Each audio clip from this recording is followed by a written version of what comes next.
ఓం శాంతి. ఈరోజు Murali date 28 October 2024. బాబా చెప్తున్నారు, మధురమైన పిల్లల్లారా, సద్గురువు ఇచ్చిన మొట్టమొదటి శ్రీమతం ఆత్మాభిమానులుగా అవ్వండి, దేహాభిమానం వదిలేయండి. ప్రశ్న: ఈ సమయంలో పిల్లలైన మీరు ఎలాంటి ఇష్టంను కానీ కోరికను కానీ ఉంచుకోరాదు. ఎందుకు? జవాబు: ఎందుకంటే ఇప్పుడు మీరందరూ వానప్రస్థులు. కన్నుల ద్వారా చూచేదంతా వినాశనం అవుతుందని మీకు తెలుసు. ఇప్పుడు మీకు దేని అవసరమూ లేదు. పూర్తి బికారులుగా అవ్వాలి. ఒకవేళ ఇప్పుడు మీరు ఇటువంటి వైభవయుక్తమైన వస్తువులను ధరిస్తూ ఉంటే ఆకర్షింపబడతారు, దేహాభిమానంలో చిక్కుకుంటూ ఉంటారు. ఇందులోనే శ్రమ ఉంది. బాగా కష్టపడి పూర్తి ఆత్మాభిమానులుగా అయితే విశ్వచక్రవర్తి పదవి లభిస్తుంది. ఓం శాంతి. ఈ 15 నిమిషాలు లేక అర్ధగంట పిల్లలు ఇక్కడ కూర్చుని ఉన్నారు. బాబా కూడా 15 నిమిషాలు కూర్చోబెడతారు. ఎందుకంటే స్వయాన్ని ఆత్మగా భావించి తండ్రిని స్మృతి చేయాలి. ఈ శిక్షణ లేక సూచన ఒక్కసారి మాత్రమే లభిస్తుంది, మరెప్పుడూ లభించదు. సత్యుగంలో ఆత్మాభిమానులుగా అయి కూర్చోండి అనే శిక్షణ లభించదు. ఈ మాట ఒక్క సద్గురువు మాత్రమే చెప్పగలరు. అందుకే ఒక్క సద్గురువు మాత్రమే కాపాడతారు, మిగిలిన వారందరూ ముంచేస్తారు అని వారిని గురించి అంటారు. ఇక్కడ తండ్రి మిమ్మల్ని ఆత్మాభిమానులుగా చేస్తారు. స్వయం వారు కూడా ఆత్మయే కదా. అర్థం చేయించేందుకు నేను సర్వాత్మల తండ్రిని అని చెప్తారు. వారు ఆత్మాభిమానులుగా అయి తండ్రిని స్మృతి చేసే అవసరం లేదు. ఆది సనాతన దేవీ దేవతా ధర్మానికి చెందిన వారు మాత్రమే స్మృతి చేస్తారు. నెంబర్ వార్ పురుషార్థానుసారం ఈ ధర్మానికి చెందిన వారు అనేక మంది ఉంటారు కదా. ఇది చాలా బాగా అర్థం చేసుకుని చేయించాల్సిన విషయం. పరంపిత పరమాత్మ మీ అందరి తండ్రే కాక జ్ఞానసాగర్లు కూడా. జ్ఞానం ఆత్మలోనే ఉంటుంది కదా. మీ ఆత్మ సంస్కారాన్ని తీసుకెళ్తుంది. తండ్రిలో మొదటి నుండి సంస్కారం ఉంది. వారు తండ్రి అని అందరూ అంగీకరిస్తారు.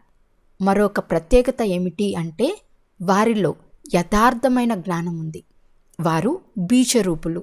తండ్రి మీకు కూర్చుని ఎలా అర్థం చేయిస్తున్నారో అలా మీరు కూడా ఇతరులకు అర్థం చేయించాలి. తండ్రి మనుష్య సృష్టికి బీజరూపులు. వారే సత్యమైన వారు, చైతన్యమైన వారు, జ్ఞానసాగర్లు. వారిలో పూర్తి కల్పవృక్ష జ్ఞానమంతా ఉంది. ఇతరులెవ్వరిలోనూ ఈ వృక్ష జ్ఞానం లేనేలేదు. ఈ వృక్షానికి బీజము తండ్రి. వారిని పరంపిత పరమాత్మ అని అంటారు. ఉదాహరణకి మామిడి వృక్షానికి రచయిత అని దాని బీజంనే అంటారు కదా. బీజము తండ్రి సమానం, కానీ అది జడ బీజం. ఒకవేళ చైతన్యమైతే దాని నుండి వృక్షమంతా ఎలా వెలువడుతుందో తెలిసే ఉంటుంది. కానీ అది జడం. అది క్రింద భూమిలో నాటబడుతుంది. వీరు చైతన్య బీజరూపులు. వీరు పైన ఉంటారు. మీరు కూడా మాస్టర్ బీజరూపులుగా అవుతారు. తండ్రి ద్వారా మీకు జ్ఞానం లభిస్తుంది. వారు అత్యంత ఉన్నతమైన వారు. మీరు శ్రేష్టమైన పదవిని పొందుతారు. స్వర్గంలో కూడా ఉన్నతమైన పదవి కావాలి కదా. ఇది మనుషులు అర్థం చేసుకోరు. స్వర్గంలో దేవీ దేవతల రాజధాని ఉంటుంది. రాజధానిలో రాజు, రాణి, ప్రజలు, పేదవారు, ధనవంతులు మొదలైన వారంతా ఎలా తయారై ఉంటారో, ఆది సనాతన దేవీ దేవతా ధర్మం ఎలా స్థాపన అవుతుందో, ఎవరు స్థాపన చేస్తారో మీకు ఇప్పుడు తెలుసు. భగవంతుడు తండ్రి చెప్తున్నారు, పిల్లల్లారా, ఏం జరిగినా డ్రామా ప్లాన్ అనుసారమే జరుగుతుంది. అందరూ డ్రామాకు బద్దులై ఉన్నారు. నేను కూడా డ్రామా వశంలో ఉన్నాను. నాకు కూడా డ్రామాలో పాత్ర లభించి ఉంది. అదే పాత్రను అభినయిస్తానని తండ్రి చెప్తున్నారు. వారు సుప్రీం ఆత్మ. వారిని సుప్రీం ఫాదర్ అని అంటారు. మిగిలిన వారందరూ సోదరులు. ఇతరులెవ్వరిని తండ్రి, శిక్షకుడు, గురువు అని అనరు. వారందరి పరంపిత కూడా, శిక్షకుడు, సద్గురువు కూడా వారే. ఈ విషయాలు మర్చిపోరాదు. నెంబర్ వార్ పురుషార్థానుసారం రాజధాని స్థాపన అవుతూ ఉంది. పిల్లలు మర్చిపోతారు. ప్రతి ఒక్కరూ ఎలా పురుషార్థం చేస్తారో స్థూలంలో కూడా వీరు తండ్రిని స్మృతి చేస్తున్నారా లేదా, ఆత్మాభిమానులుగా అయ్యారా లేదా అని వెంటనే తెలిసిపోతుంది. వీరు జ్ఞానంలో తీక్ష్ణంగా వెళ్తున్నారు అని వారి ప్రవర్తన ద్వారా అర్థమవుతుంది. కానీ పిల్లలు కంగు తింటారని తండ్రి ఎవ్వరికీ నేరుగా చెప్పరు. ఏమిటి బాబా ఇలా అన్నారు, అందరూ ఏమనుకుంటారు అని పిల్లలు చింత చేస్తూ కూర్చోరాదు. ఫలానా అంటే ఎవరెవరు ఎలా సర్వీస్ చేస్తారో తండ్రి చెప్పగలరు. అంతా సర్వీస్పై ఆధారపడి ఉంది. తండ్రి కూడా జ్ఞాన యోగాలను నేర్పిస్తారు. జ్ఞానమైతే చాలా సహజమైనది, కానీ స్మృతిలోనే ఫెయిల్ అవుతారు. దేహాభిమానం వచ్చేస్తుంది.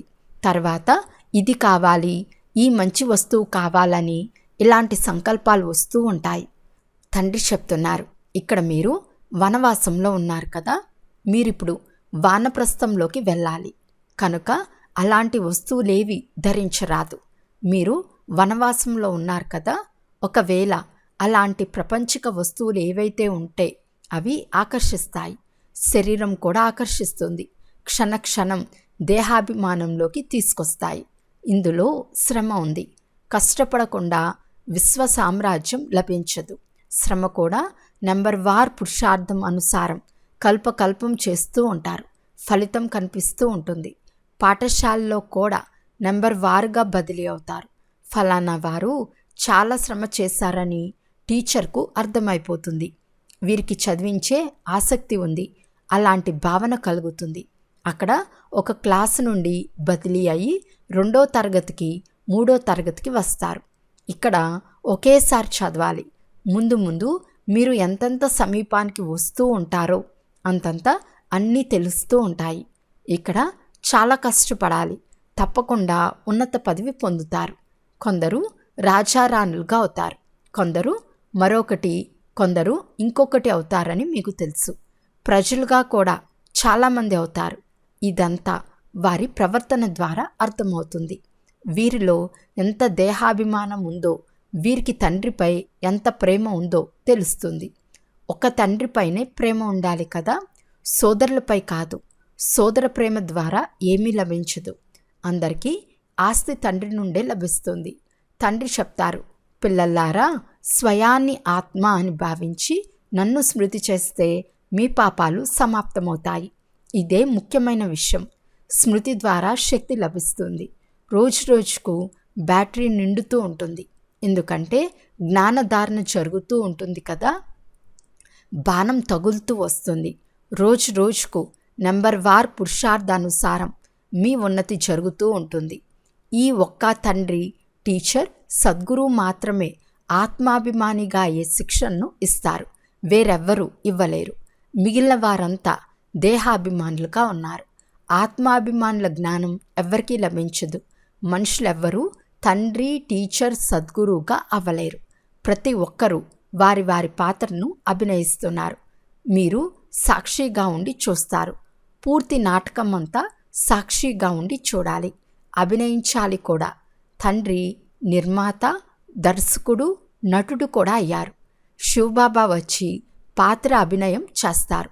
వారు అందరి తండ్రి కదా. ఆడపిల్లలు, మగపిల్లలు అందరికీ వారసత్వం ఇస్తారు. తండ్రి ఒక్కరే, మిగిలిన ఆత్మలందరూ సోదరులు. ఆస్తి ఒక్క తండ్రి నుండి మాత్రమే లభిస్తుంది. ఈ ప్రపంచంలోని ఏ వస్తువు బుద్ధిలోకి రాదు. ఏం చూస్తున్నారో అదంతా వినాశనం అయ్యేదని తండ్రి చెప్తున్నారు. ఇప్పుడు మీరు ఇంటికి వెళ్ళాలి.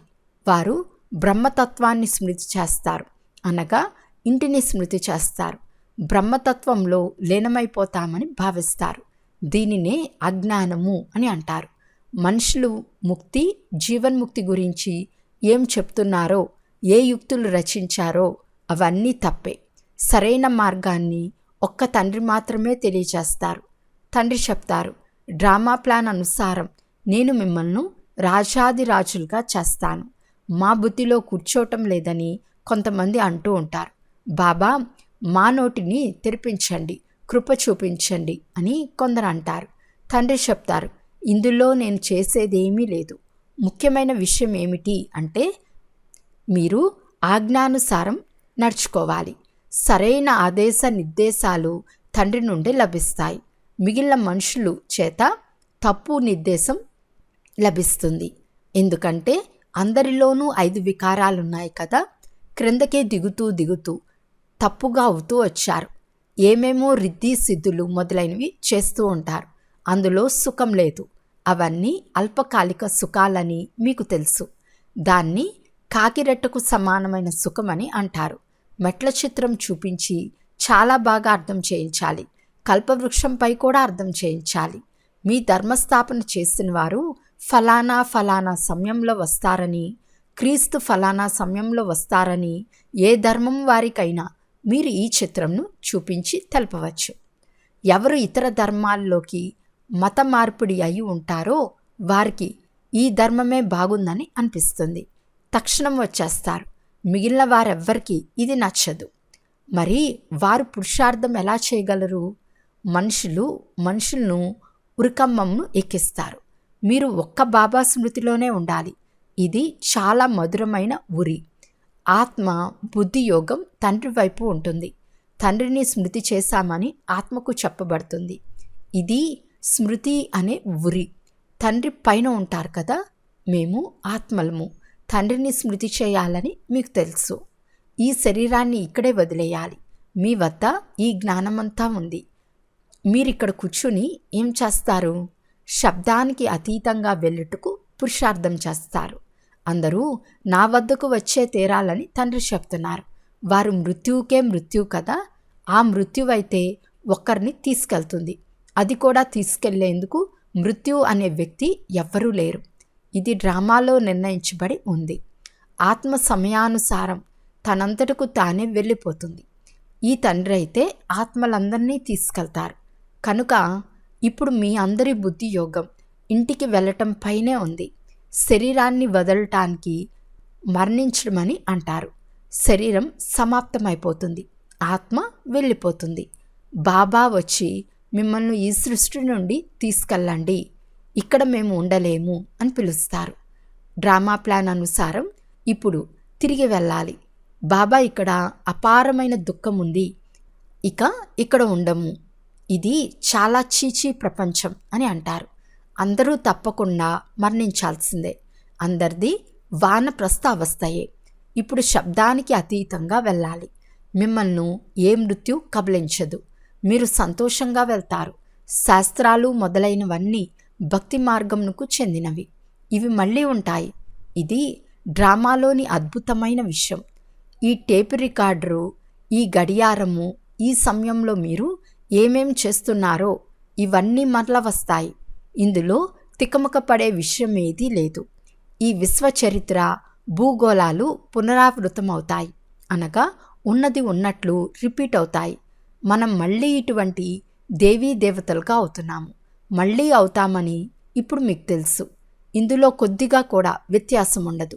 ఇవన్నీ అర్థం చేసుకోవలసిన విషయాలు. వారు బేహద్ తండ్రి, టీచర్, సద్గురువు కూడా అని మీకు తెలుసు. ఇలా మనుషులెవ్వరూ అయ్యేందుకు వీలు లేదు. వీరిని మీరు బాబా అని అంటారు. ప్రజాపిత బ్రహ్మ అని అంటారు. నా నుండి మీకు ఆస్తి ఏమి లభించిందని ఈ బాబా అంటే బ్రహ్మ కూడా చెప్తున్నారు. బాపూజీ, గాంధీ కూడా ప్రజాపిత కాదు కదా. ఈ విషయాల్లో మీరు తికమక పడకండి అని తండ్రి చెప్తున్నారు. మేము బ్రహ్మను భగవంతుడని కానీ దేవత అని కానీ చెప్పమని మీరు చెప్పండి. తండ్రి తెలియచేశారు. అనేక జన్మల అంతిమంలో వానప్రస్థ స్థితిలో పూర్తి విశ్వమంతా పావనంగా చేసేందుకు నేను ఇతనిలో ప్రవేశిస్తానని చెప్పండి. కల్పవృక్షంలో కూడా చూడండి, బ్రహ్మ చిట్ట చివరిలో నిలబడి ఉన్నాడు. ఇప్పుడు అందరూ తమో ప్రధానమై శిథిలావస్థలో ఉన్నారు కదా. ఇతను కూడా తమో ప్రధానమై నిలబడి ఉన్నారు. అవే రూపురేఖలున్నాయి. ఇతనిలో తండ్రి ప్రవేశించి ఇతనికి బ్రహ్మ అని నామకరణం చేశారు. లేకుంటే బ్రహ్మ అనే పేరు ఎక్కడి నుండి వచ్చింది? మీరే చెప్పండి. మీరు పతితులు, వారు పావనులు. ఆ పావన దేవతలే మళ్ళీ 84 జన్మలు తీసుకుని పతిత మనుషులుగా అవుతారు. వీరు మనుషుల నుండి దేవతలయ్యేవారు. మనుషులను దేవతలుగా తయారు చేయటం ఇది కేవలం తండ్రి కర్తవ్యమే. ఇవన్నీ చాలా అద్భుతమైన, అర్థం చేసుకోవలసిన విషయాలు. వీరు వారుగా ఒక్క సెకండ్లో అవుతారు. మళ్ళీ వారు 84 జన్మలు తీసుకుని వీరిగా అవుతారు. ఇతనిలో తండ్రి ప్రవేశించి చదివిస్తున్నారు. ఇతను కూడా చదువుకుంటాడు. ఇతని వంశం కూడా ఉంది కదా. లక్ష్మీనారాయణుల, రాధాకృష్ణుల మందిరాలు కూడా ఉన్నాయి. కానీ రాధాకృష్ణులు మొదట రాకుమారులుగా ఉండేవారు. వారే మళ్ళీ లక్ష్మీనారాయణులుగా అవుతారని ఎవ్వరికీ తెలియదు. వీరు బికారుల నుండి రాకుమారులుగా, రాకుమారుల నుండి బికారులుగా అవుతారు. ఎంత సహజమైన విషయం. 84 జన్మల కథ ఈ 2 చిత్రాల్లో ఉంది. వీరు వారవుతారు. యుగలైన కారణంగా 4 భుజాలను చూపించారు. ప్రవృత్తి మార్గం కదా. ఒక్క సద్గురువే మిమ్మల్ని తీరానికి చేరుస్తారు. ఎంత బాగా అర్థం చేయిస్తున్నారు. దైవీ గుణాలు కూడా కావాలి. పతిని గురించి పత్నిని అడిగినట్లయితే వారిలోని లోపమేమిటో తక్షణమే చెప్తారు.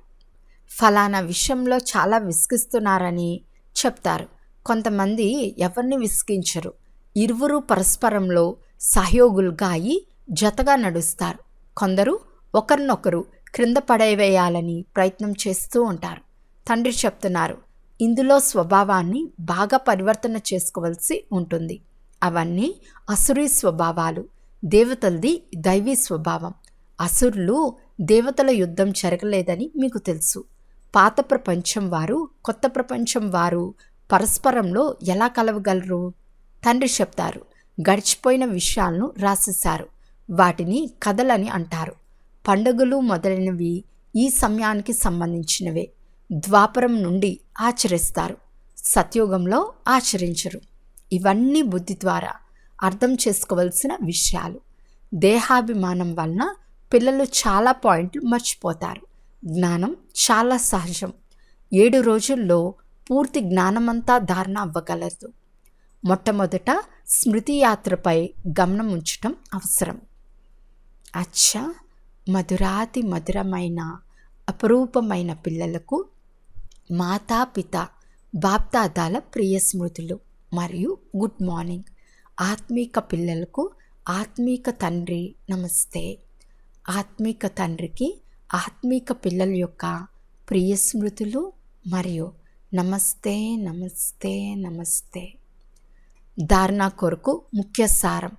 ఫస్ట్ పాయింట్, ఈ అనంతమైన నాటకంలో అభినయిస్తూ పూర్తి నాటకాన్ని సాక్షిగా చూడాలి. ఇందులో తికమక పడరాదు. ఈ ప్రపంచంలోని ఏ వస్తువును చూస్తున్నా బుద్ధిలో గుర్తుండరాదు. సెకండ్ పాయింట్, మీ అసురీ స్వభావాలను పరివర్తన చేసుకొని దైవీ స్వభావాలను ధారణ చేయాలి. ఒకరికొకరు సహయోగులుగా నడుచుకోవాలి. ఎవరిని సతాయించరాదు.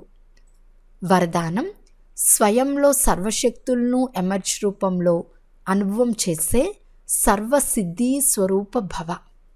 లౌకికంలో ఎవరి వద్దనైనా ఏదైనా శక్తి ఉంటే, ధనం కావచ్చు, బుద్ధి కావచ్చు, సంబంధ సంపర్కాలు కావచ్చు, వారికి ఇదేమంత పెద్ద విషయం కాదనే నిశ్చయం ఉంటుంది. వారు ఆ శక్తి ఆధారంతో సిద్ధిని ప్రాప్తి చేసుకుంటారు. మీ వద్ద అయితే అన్ని శక్తులు ఉన్నాయి. అవినాశి ధనం యొక్క శక్తి సదాజతలో ఉంది. బుద్ధి యొక్క శక్తి కూడా ఉంది. అంతేకాక పొజిషన్ యొక్క శక్తి కూడా ఉంది. మీ వద్ద సర్వశక్తులు ఉన్నాయి. వాటిని కేవలం ఎమర్జ్ రూపంలో అనుభవం చేస్తే సమయానికి విధి ద్వారా సిద్ధిని ప్రాప్తి చేసుకుని సిద్ధి స్వరూపులుగా అయిపోతారు. స్లోగన్, మనస్సును ప్రభువు యొక్క తాకట్టుగా భావించి దానిని సదా శ్రేష్ఠ కార్యంలో ఉపయోగించండి. అచ్చా, ఓం శాంతి.